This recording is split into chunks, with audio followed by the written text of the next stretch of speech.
Okay students, welcome back. Continue करते हैं। तो आखिरी स्टेप पे बात कर रहे थे हम। तो आखिरी स्टेप में यहाँ पर ये करना है जनाब कि हमने यहाँ पर इन दोनों इक्वेशंस को ऐड करना है ताकि इलेक्ट्रॉन्स कैंसिल हो जाए और आपको फाइनल बैलेंस इक्वेशन मिले। तो हमने किया ये था कि जो रिडक्शन इक्वेशन थी उसको 5 से मल्टीप्लाई कर दिया था। तमाम रिएक्टेंट, तमाम प्रोडक्ट्स इंक्लूडिंग इलेक्ट्रॉन, सबको 5 से मल्टीप्लाई किया था। और ऑक्सीडेशन इक्वेशन में पूरी इक्वेशन को हमने 3 से मल्टीप्लाई किया था। तमाम रिएक्टेंट, तमाम प्रोडक्ट्स एंड इलेक्ट्रॉन, और उसके बाद इन इक्वेशंस को हमने ऐड किया था। तो हमारे पास ये इक्वेशन जो है यहाँ पे बन गई थी। ठीक है, यहाँ तक हमने पहुंचा दिया था। अब उसके बाद आखिरी स्टेप में आपने इन इक्वेशंस को ऐड करना है। जो चीजें लेफ्ट साइड और राइट साइड की एक दूसरे को कैंसिल कर सकती हैं उनको कैंसिल कर देंगे हम। जो चीजें सब्ट्रैक्ट करके लिखी जाएंगी वो सब्ट्रैक्ट करके लिख देंगे। जो चीजें कैंसिल भी नहीं हो रही, सब्ट्रैक्ट भी नहीं हो रही, वो फिर जाहिर सी बात है कि एज इट इज लिखना पड़ेगा। अब ये किस तरीके से होगा, अब इसको देख लेते हैं। यहाँ पे हम आखिरी स्टेप करने जा रहे हैं। इसमें देखें क्या क्या सीन इसमें कैंसिल हो सकता है। सबसे पहले तो यहाँ पर जो इलेक्ट्रॉन एलिमिनेशन इस स्टेप का नाम है जो मैंने ऊपर लिखा हुआ है, तो सबसे पहले तो इलेक्ट्रॉन इलेक्ट्रॉन को कैंसिल करेगा। ठीक है, तो स्टेज जो 30 इलेक्ट्रॉन है ये कैंसिल करेंगे इन 30 इलेक्ट्रॉन को। पहला काम तो ये होगा क्योंकि इसी के लिए हमने ये काम किया। उसके अलावा कुछ जगहों पे एडजस्टमेंट होगी, जैसे ये 70H positive ion left side पर भी है और राइट साइड पर भी H पॉजिटिव आइन है। सही है, दोनों साइड पर आ रहे हैं। तो इसलिए पहली बात तो ये कि इसकी यहाँ पे हमें थोड़ी सी जो है वो एडजस्टमेंट करनी पड़ेगी, क्योंकि H पॉजिटिव आइन दोनों साइड पे नहीं होने चाहिए, किसी एक साइड पे लिखा होना चाहिए। तो इसलिए राइट साइड पे अगर 36 लिखा हुआ है तो उसको लेफ्ट साइड पे ले जाके हम 70 से माइनस करके लिखेंगे। वो मैं भी बताता हूँ कैसे होगा। अच्छा, इसी तरीके से और क्या एडजस्टमेंट होगी, और एडजस्टमेंट होगी वाटर की। लेफ्ट साइड पे भी वाटर आ रहा है और राइट साइड पर भी वाटर आ रहा है। लेफ्ट साइड पे वाटर कम है, 18 है। राइट साइड पे वाटर ज्यादा है, 35 है। तो जहां पे छोटा नंबर होगा उसको दूसरी साइड पे लेके जाना है। तो इसलिए जो 18H2O है, इस 18 को राइट साइड पे ले जाके आपने सब्ट्रैक्ट करवा देना। तो 35 में से आपने ये 18 माइनस करना है। तो जब 35 में से 18 माइनस करेंगे तो जो बचेगा वो हम राइट साइड पे लिख देंगे। तो हम ये एडजस्टमेंट अभी करने जा रहे हैं। अभी काम कैसे होगा तो जरा इसको आप लोग सही से ऑब्जर्व कर लें, तरीकेकार समझ लें। आपने यहाँ पे बैलेंस किया इसको 5Cr2O7 -2, ये वैसे के वैसे ही रहेगा, इसमें कोई चेंज नहीं आएगा। उसके बाद 3I2 ये ऐसी रहेगा, इसमें कोई चेंज नहीं आएगा। अब जो एडजस्टमेंट होगी वो मैं लिख देता हूं। इधर 70H पॉजिटिव है, इधर 36H पॉजिटिव है। तो 70 में से ये वाला 36 माइनस कर दिया। जब 70 में से 36 सब्ट्रैक्ट किया तो सब्ट्रैक्ट करने के बाद ये रह जाएगा 34H पॉजिटिव। ये 34H पॉजिटिव आपने लेफ्ट साइड पे लिख दिया। अच्छा, उसके बाद 18H2O, ये 18H2O है और राइट साइड पे 35H2O है। तो उस 35H2O में से ये वाला 18H2O माइनस करने के बाद जो बचेगा वो लिख देंगे। तो 35 में से जब वो 18 जाएगा, बिल्कुल समीरा, तो 18 जाने के बाद यहाँ पे बच जाएगा कितना, 17H2O बच जाएगा। ये इस तरह से होगा। सही है भाई फिजा, ऐसे ही होगा ना। तो ये हो गया।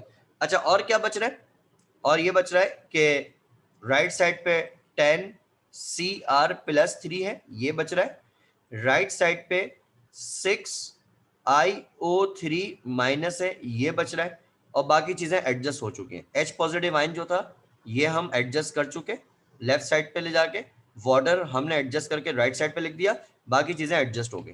तो ये जो इक्वेशन आपको एंड में नीचे मिल रही है, ये इक्वेशन हर लिहाज से एक कंप्लीट बैलेंस्ड इक्वेशन है, जिसमें एटम भी बैलेंस है, जिसमें चार्ज भी बैलेंस है। ये कंप्लीट बैलेंस्ड इक्वेशन है जो यहाँ पे मिलेगी। अच्छा, आपको कैसे पता चलेगा बैलेंस है कि नहीं, तो उसको चेक करने का तरीकाकार है।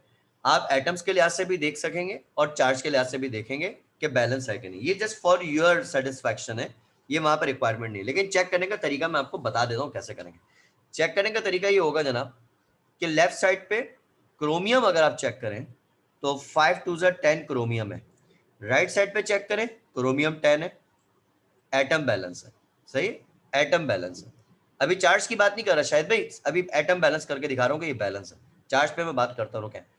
अच्छा, लेफ्ट साइड पे आप ऑक्सीजन चेक करें तो 5 7 35 ऑक्सीजन है, सही है।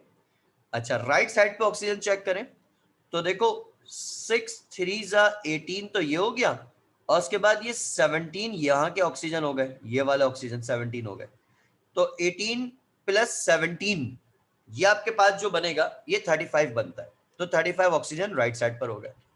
अच्छा इसी तरीके से आयोडीन चेक करें तो लेफ्ट साइड पर अगर हम आयोडीन चेक करें तो 6 आयोडीन है, 3 2 6।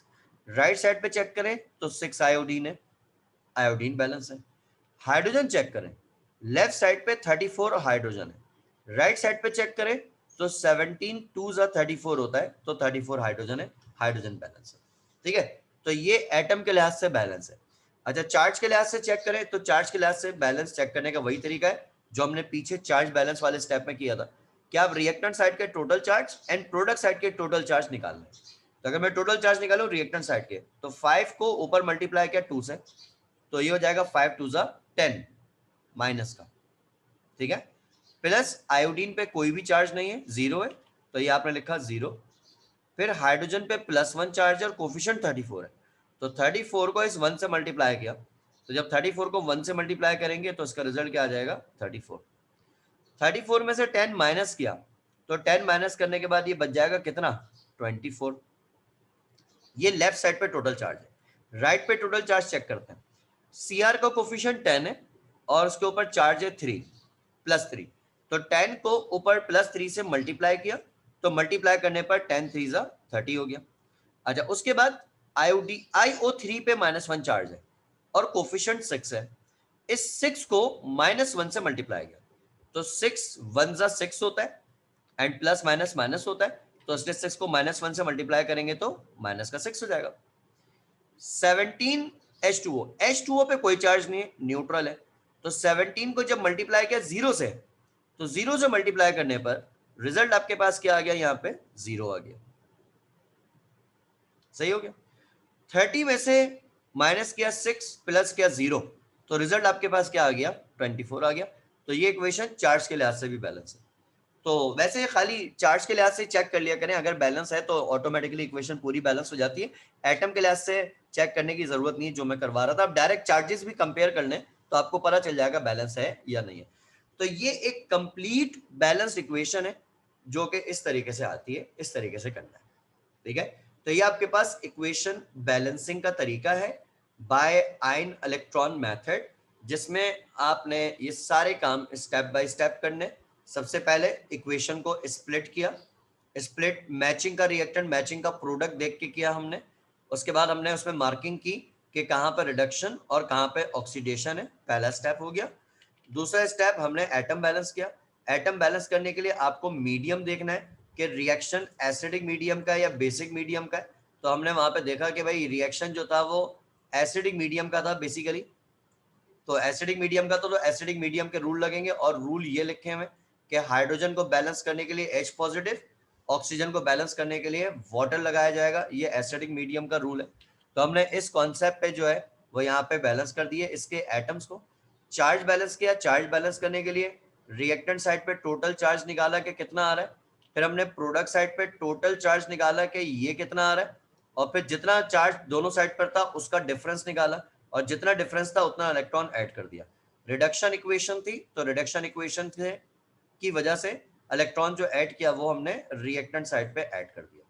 और इसी तरीके से यही काम रिपीट किया दूसरी इक्वेशन पे, कि दूसरी वाली जो इक्वेशन थी उसमें यही चीज हमने की कि भाई हमने रिएक्टेंट साइड पे टोटल चार्ज निकाला 0 था, प्रोडक्ट साइड पे टोटल चार्ज निकाला 10 था, और फिर चार्ज का डिफरेंस निकाला तो 10 था, तो हमने 10 इलेक्ट्रॉन प्रोडक्ट साइड पर ऐड कर दिए क्योंकि ये ऑक्सीडेशन इक्वेशन थी इस वजह से।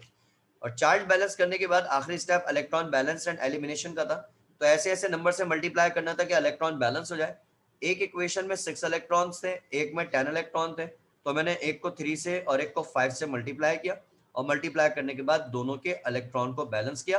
इलेक्ट्रॉन बैलेंस करने के बाद जो एडजस्टमेंट हो सकती थी वो एडजस्टमेंट की, और उसके बाद हमारे पास एक फाइनल इक्वेशन यहाँ पर आ गई। ये था जना।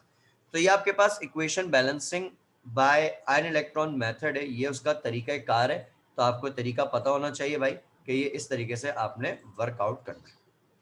तो मैं आपको घर से करने के लिए कुछ इक्वेशंस मैं यहीं पे पेस्ट कर देता हूँ और उसको जो है आपने घर से ट्राई लगाना है और उसके बाद फिर मुझे अपना फीडबैक दीजिएगा कि ये आपसे बैलेंस हो रही है या ये आपसे बैलेंस नहीं हो रही है। ये कुछ इक्वेशंस हैं जो आप लोग के गिफ्ट हैं, आप उसको घर से ट्राई कीजिएगा और फिर मुझे बताएगा कि क्या हो रहा है। इसमें मैंने जो इक्वेशन बैलेंस की है, नंबर 4 वाली मैंने बैलेंस अभी की है, इसको छोड़ देते हैं। बाकी जो इक्वेशंस हैं, ये 6 इक्वेशंस हैं, इसको आप लोग जो है वो सारे घर में ट्राई करें और फिर उसके बाद मुझे बताएं कि आपसे बैलेंस हो रहा है या नहीं हो रहा। ये आपका जो है वो होमवर्क है आज का, ठीक है। तो इसलिए ज़रा इस लेक्चर को अगर कन्फ्यूजन हो रही हो, इसकी वीडियो एक दफ़ा देख के इसको फिर आप लोग ट्राई कीजिएगा।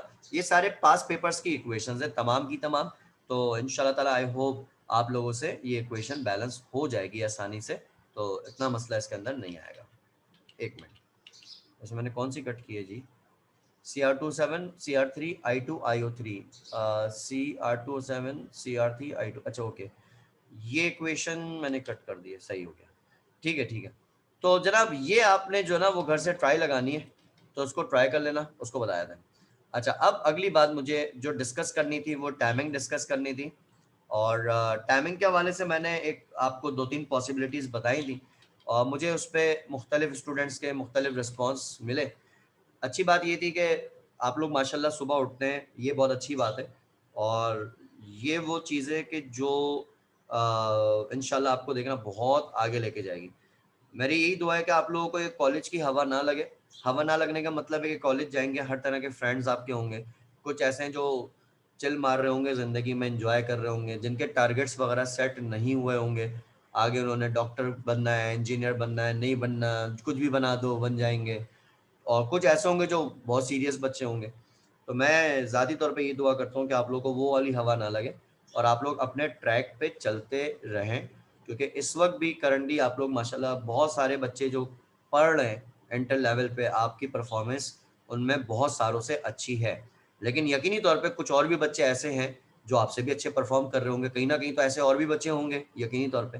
तो ये है कि आप बस अपनी वर्किंग सही रखें ताकि आप आगे अच्छी यूनिवर्सिटीज़ में पहुँचें, जहाँ पे एक अच्छी प्रोफ़ेशनल एजुकेशन आपको मिले। तो बहरहाल बात सिर्फ़ कहने की है कि जो बंदा सुबह उठता है ना, सुबह उठने वाले बंदे के मामलात बड़े मुख्तलिफ़ होते हैं। उसके अल्लाह ताला की तरफ से भी एक मतलब वक़्त में बरकत होती है और दिमाग भी सुबह काफ़ी फ्रेश रहता है, चलता है और ऐसा है और ऐसे ही होना चाहिए। हमारा भी बचपन से यही शेड्यूल रहा है, सुबह ही सुबह उठना एक शेड्यूल है। 6 बजे, साढ़े 6 बजे उठना बचपन से रहा है। अब थोड़ा और जल्दी उठ जाते हैं हम लोग, 5 बजे उठ जाते हैं, ये होता है। तो ये अच्छी बात है। अच्छा, कट शॉर्ट करके मैं आता हूँ उस पे टाइमिंग्स पे। मुझे मुख्तलिफ स्टूडेंट्स के मुख्तलिफ रिप्लाई आए थे। कुछ बच्चों ने बोला कि सर आप कोई भी टाइम सेट कर लें, हमें मसला नहीं होगा। तो चलें, उनको मैं मेंशन नहीं करता। कुछ बच्चों ने अपनी-अपनी ओपिनियन मुझे दी थी।